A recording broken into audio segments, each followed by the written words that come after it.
Hello everyone and welcome back to our channel.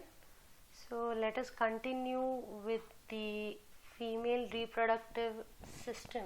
So the next part or the next organ of the female reproductive system is the uterine tubes, or these are also popularly known as fallopian tubes, or another name for this fallopian tubes is oviducts. Okay, so as we have seen in the introduction that these uterine tubes, okay, or the fallopian tubes or oviduct, these are paired in nature, right, and they extend laterally from the uterus. So as this is very clear from this particular picture, that's the uterus, which is showing the internal details. Okay, it is showing the internal cavity, that is the uterine cavity within the uterus, and extending laterally from the uterus on either sides are the two uterine tubes. As you can see, this is the one and this is the second one. Okay, and the dimensions are about 10 centimeter. It is 10 centimeter long and lies in between the broad ligament of the uterus. So as we have seen, this broad ligaments also support the ovary, right, the folds of the broad ligament in the form of mesovarium. So this same fold of the broad ligament also supports the fallopian tubes on either side. So this one is showing the internal details. Okay, so it is showing the section to disclose the internal details. Okay, now what is the role of these fallopian tubes? So they provide the route for the sperms to reach the secondary oocyte. Now, the secondary oocyte, which is released by the process of ovulation from the ovaries, it is released actually in the pelvic cavity. From here it will enter into the uterine tubes, and it is in the ampulla of the uterine tubes that the fertilization will take place. If at all any sperm which is ejaculated into the vagina of the female reproductive tract, it has to travel through the uterine cavity. It is motile in nature, right? So it has to travel through the uterine cavity and then enter into the uterine tubes, and in the ampulla the fertilization might take place. So it is the route for the sperm to reach the secondary oocyte for the fertilization, or the secondary oocyte which is released from the ovaries, it also travels through this uterine tubes. So also if the fertilization has taken place, the fertilized ova, these will also travel towards the uterus along these uterine tubes. Okay, so these are the roles of the uterine tubes. Okay, then the terminal portion of these uterine tubes, you can see that it is funnel shaped structure, right? Here you can see this is the complete structure, and it is known as infundibulum. So it is lying very close to the ovaries, but it is open to the pelvic cavity. Okay, this is the pelvic cavity, and you can see that it ends in the finger like projections, right? So these projections, as you can see, these are known as fimbriae of the uterine tubes. Okay, so from the infundibulum, the uterine tube, it extends medially and eventually inferiorly to be attached to the uterus. Okay, to the lateral ends of the uterus on either sides, as you can see.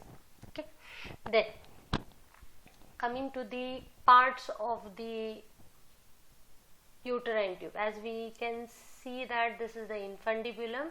The middle portion is known as the ampulla of the uterine tube. Okay, so ampulla, it is the widest and the longest portion which makes up round about 2/3 of the length of the uterine tube. This is the one. As you can see, this is wide, right, as compared to this portion. Okay, and it is in the ampulla where the fertilization will take place. Then another part is the isthmus. Okay, so isthmus, it is more medial. It is quite short in length and narrow. As you can see, the lumen, it is narrow, and it is also thick walled. As you can see, the wall over here, it is thickened, right, and it joins with the uterus. So it is a isthmus of the uterine tube which connects with the uterus on either sides. Now coming to the histological details of the uterine tubes, it comprises of the 3 layers, that is the mucosa, innermost layer, middle layer is the muscularis, and the outermost layer is the serosa. So as we have seen in most of the organs, the mucosa, it comprises of the epithelium and the underlying lamina propria. So lamina propria, it will comprise of the areolar connective tissue. Now coming to the type of epithelium which is present. So it comprises of the ciliated simple columnar epithelial cells. These are the ones. There are cilia which are present over here. Now what is the role of these cilia? Why do you think the cilia are present? Usually the cilia, they beat and help in movement of certain substance, right? So here what is moving now? Along these uterine tubes, yes, the secondary oocyte or the fertilized ovum, if at all the sperm has reached and the fertilization has taken place, it has to travel along the uterine tube towards the uterus, right? So implantation will take place within the uterus, right? So it has to travel along the uterine tube, right? Because the fertilization will take place in the ampulla, right? So it has to travel along. So these cilia which are present on the epithelium, they help in this movement. Okay, so they act as a ciliary conveyor belt. Okay, what is a conveyor belt? It carries things, right? So it acts as a conveyor belt for your ovum or the secondary oocyte to be traveled towards the uterus. So it will beat in this direction. Apart from this, the mucosa also contains one more type of cell which are non-ciliated. So here the cilia are not present. These are known as PEG cells, but their surface contain the microvilli. Okay, these are the ones. Okay, this picture will make it more clearer. Okay, so you can see that these are cilia of the columnar epithelial cells, and these are the PEG cells with microvilli. Then the middle layer is muscularis. Obviously, as the name implies, it will comprise of the smooth muscles. So there are 2 layers, inner layer which is little bit thick and it is circularly arranged layer of the smooth muscle, and the outer layer, it is thin in nature but it is longitudinally arranged layer of the smooth muscle. So it is the peristaltic contractions of these smooth muscles present in the muscularis which will again help in the movement of the oocyte or the fertilized ovum, right, towards the uterus. So it will help along with the cilia. Along with the ciliary action, the peristaltic contraction of muscularis will also help in the movement. And the outermost layer, it is actually a serous membrane which is known as the serosa. Now after the ovulation has taken place, now what is ovulation? It is the rupture of mature follicle. We have seen the histology of the ovaries. We have seen that the follicles are in different development stages. So the matured one, that is a Graafian follicle, it may rupture to release the secondary oocyte into the pelvic cavity. Now once ovulation has taken place, local currents will be generated in this fimbriae, so that it will cover this area where the secondary oocyte is released, and it will be entering into the uterine tubes. Okay, so ovulated secondary oocyte, it will enter from the peritoneal cavity into the uterine tube. Okay, so once it reaches the ampulla, a sperm cell might reach over here, okay, which is released into the vagina. If it reaches, it will fertilize the secondary oocyte. So division will continue and it will fuse. The nuclear materials of the 2 cells will fuse together, and this process is known as fertilization.